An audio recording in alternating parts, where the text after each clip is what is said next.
Hoje meu cabelo amanheceu tão legal. Fumaça. Ó, tem que comprar um creme, viu? Pra? Passar nas canelas, os cambitos. O que tá fazendo, Sara?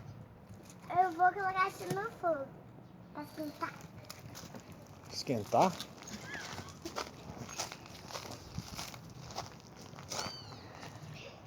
Vai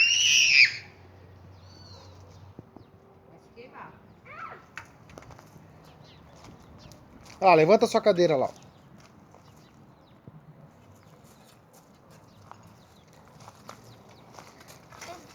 A peralta aí da Sara. A peralta mexendo no fogo.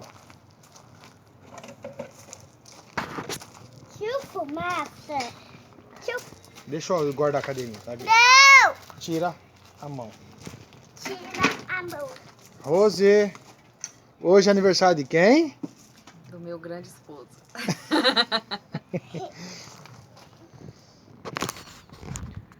É, gente, é meu aniversário hoje, viu? Obrigado a todos vocês que desejaram parabéns pra mim.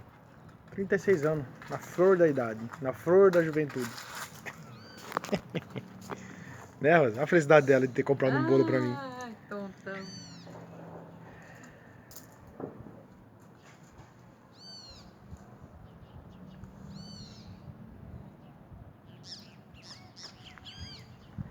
Tá, você vai se queimar.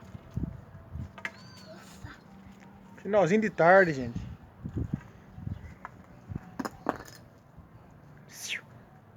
Tá gostando de brincar com fogo, né?